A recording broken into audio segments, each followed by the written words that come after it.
क्या आप लोग भी 2026 में क्लास 12 बोर्ड्स देने वाले हो? क्या आप लोगों ने भी अब तक कुछ पढ़ना स्टार्ट नहीं किया है? तो ये वीडियो आप लोगों के लिए रहने वाली है। Hi everyone, my name is महक शोकन और इस वीडियो में हम क्लास 12 बोर्ड्स के रिगार्डिंग बात करने वाले हैं। देखिए, अगर आप लोगों ने अभी तक कुछ पढ़ना स्टार्ट नहीं किया है, किसी भी कारणवश आप लोगों का टाइम वेस्ट हो गया है, अभी तक आप लोगों ने कुछ भी शुरू नहीं किया है, आप लोगों को कोई आइडिया नहीं है कि हम कहाँ से स्टार्ट करें, क्या कंटेंट फॉलो करें, क्या हम पढ़ेंगे, कौन सा चैप्टर हम स्टार्ट करें, क्या टाइम टेबल बनाएं, और अगर हम टाइम टेबल बना भी रहे हैं तो हम फॉलो नहीं कर पा रहे, तो आप सब लोगों को इस वीडियो के अंदर इन सारे डाउट्स के आंसर्स मिलने वाले हैं। तो बच्चों, किसी भी एग्जाम की प्रिपरेशन शुरू करने से पहले सबसे इंपॉर्टेंट चीज़ ये होती है कि that you should know your content. Starting आप कहाँ से करिए, अपना कंटेंट डिसाइड कर लीजिए कि आप लोगों को कहाँ से पढ़ना है। और ये चीज़ बेटा जी सब्जेक्टिव हो जाती है, ये चीज़ हर एक बच्चे के लिए सब्जेक्टिव हो जाएगी, क्योंकि हो सकता है किसी को कहीं से समझ में आता हो और किसी को कहीं से समझ में आता हो। एक बार आप लोगों ने ये डिसाइड कर लिया कि आप लोग क्या कंटेंट फॉलो करने वाले हो, कहाँ से पढ़ने वाले हो, अब चीज़ें बहुत आसान हो जाएंगी। अब बच्चों, सेकंड चीज़ ये आती है कि किसी भी एग्जाम की प्रिपरेशन के लिए सेल्फ स्टडी बहुत इंपॉर्टेंट रोल प्ले करती है। जो भी टॉपर्स होते हैं आप उनसे पूछिएगा, वो कुछ ना कुछ घंटे अपनी सेल्फ स्टडी के लिए रखते हैं। कोई भी 10-10 घंटे नहीं पढ़ता, ठीक है। 10 आवर्स इज अ मिथ। किसी की भी प्रोडक्टिविटी 10 घंटे की नहीं होती, लेकिन कम से कम भी 3 से 4 घंटे जो आपके प्रोडक्टिव होते हैं वो आपको सेल्फ स्टडी के लिए निकालने पड़ेंगे। हो सकता है क्योंकि अभी तुम स्टार्ट कर रहे हो, बिगिनिंग में आप लोगों को सिटिंग मेंटेन करने में डिफिकल्टी आए, आप लोग 3 से 4 घंटे भी ना बैठ पाओ, क्योंकि तुम पूरा दिन अपना स्कूलिंग में ट्यूशन्स पे इन्वेस्ट करते हो, तो देयर इज अ पॉसिबिलिटी कि आप 3 से 4 घंटे भी ना बैठ पाएँ, तो आप 1 घंटा या 2 घंटे से स्टार्ट कर सकते हैं। जब आप लोगों ने ये डिसाइड कर लिया कि आप लोगों को कंटेंट कहाँ से फॉलो करना है, सेकंड आप लोगों ने ये डिसाइड कर लिया कि आप 3 से 4 घंटे या 1 से 2 घंटे, जितना भी टाइम तुम लोगों ने डिसाइड किया है, आप इन्वेस्ट करने वाले हो। Now you have the content and the time.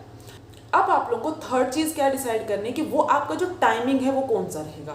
कुछ बच्चे हो सकता है कि नाइट में प्रोडक्टिव फील करें, कुछ तुम लोगों में से जो अर्ली मॉर्निंग जो है प्रोडक्टिव फील कर सकते हैं, ठीक है। तो सिमिलरली आप लोग अपना जो जहाँ पे तुम सबसे ज़्यादा प्रोडक्टिव फील करते हो वो टाइमिंग डिसाइड कर सकते हो सेल्फ स्टडी के लिए, एंड उस टाइमिंग को अब तुम लोगों को फिक्स कर देना है। फिक्स का मतलब अगले 21 दिन तक तुम लोगों को पढ़ने की हैबिट बनानी है, तो उसके लिए आपको रेगुलरली जो टाइम अभी तुम फिक्स करोगे उसी टाइम पे तुम्हें पढ़ना पड़ेगा। तुम्हारे हाथ में कंटेंट है, तुम्हारे हाथ में टाइमिंग है, तुमने टाइम टेबल सेट कर लिया है। अब बच्चों आपको पढ़ना है। पढ़ना कैसे है? अब देखिए, आप मिनिमम 6 चैप्टर्स या तो फिर मैक्सिमम 8 चैप्टर्स, हर बच्चा अपनी कैपेबिलिटी के हिसाब से डिसाइड कर सकता है।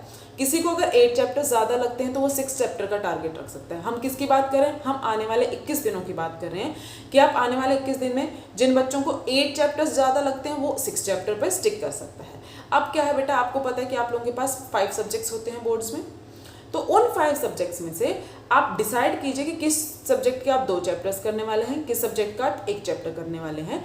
तो अपना जो थ्योरी बुक है उसको साथ में लेकर के बैठो, साथ में जो तुम्हारे पास क्वेश्चन बैंक है उसको साथ में लेकर के बैठिए। यानी कि जो भी चीज़ तुमने आज पढ़ी है उससे रिलेटेड कुछ ना कुछ तुमको पीवाईक्यू, कोई ना कोई पीवाईक्यू तुमको करना पड़ेगा। साथ में अगर आप अपने प्रीवियस ईयर क्वेश्चंस लेकर के चलोगे तो आपकी जो प्रिपरेशन है that will be aligned with your board examination.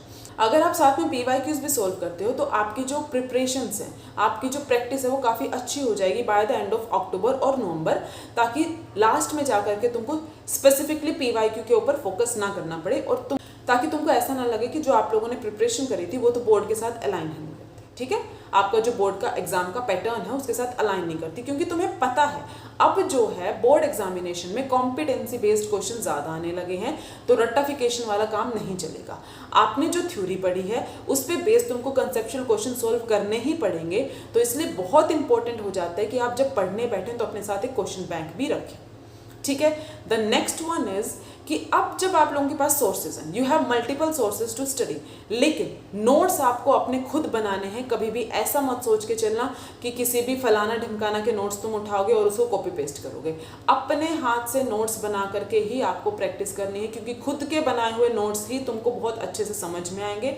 साथ में आपकी रिटन प्रैक्टिस भी हो जाएगी। जितना तुम रिटन में प्रैक्टिस करोगे उतना तुमको बेनिफिट बाद में जा करके मिलेगा। तो अपने नोट्स खुद से बनाइए, क्वेश्चन बैंक साथ में रखिए। जितना आपको लगता है कि थ्योरी आज जितनी पढ़ ली है उसी की आप लोगों को क्या करना है, न्यूमेरिकल प्रैक्टिस करनी है। साथ में इंग्लिश, फिजिकल एजुकेशन जैसे जो आपके सब्जेक्ट्स हैं उनको आपको कंसिस्टेंटली पढ़ना है। अगर आप लोगों ने 6 चैप्टर डिसाइड किए तो आप उन 6 चैप्टर को पूरा करने की कोशिश करो। अगर आप लोगों ने 8 चैप्टर डिसाइड किए तो उन 8 चैप्टर्स को पूरा करने की कोशिश करो। लेकिन just do not fight with yourself. अगर आप लोगों को लग रहा है कि आज मैं सिर्फ 1 ही घंटा पढ़ पाया तो आप 1 घंटा पढ़िए। हो सकता है कि कल को तुम्हारी प्रोडक्टिविटी थोड़ी सी ज़्यादा हो, 4 घंटे पढ़ लो। लेकिन तुम अभी जब अपनी हैबिट बिल्ड करने की कोशिश कर रहे हो उसमें सिर्फ उतने ही गोल सेट करना जितना तुम अचीव कर पाओ, otherwise you will get demotivated और जिसकी वजह से कल को तुम्हारा फिर पढ़ने का मन नहीं करेगा। ठीक है, तो अपना जो डेली टारगेट है वो इस तरीके से आपको बनाना है कि वो उस दिन में अचीवेबल हो। अगर तुमने अपने अचीवमेंट से ज़्यादा का टारगेट बनाया और उसको तुम अचीव नहीं कर पाए, देन वो चीज़ फिर आप लोगों को डिमोटिवेट कर देती है। देन नेक्स्ट डे फिर आप किताब ही नहीं उठाते हो, आप पढ़ोगे ही नहीं। ठीक है, तो कंसिस्टेंसी बिल्ड करने का सबसे ईजी वे ये होता है कि आप खुद के लिए अचीवेबल गोल्स डिसाइड करें। वो टारगेट्स आप by the end of the day लिखें कि आप लोगों ने जो जो टारगेट सोचे थे क्या उसमें से आप अचीव कर पाए हो, और अगर अचीव नहीं कर पा रहे हो तो नेक्स्ट डे अपने जो टारगेट्स हैं उस हिसाब से मोल्ड कर लीजिए।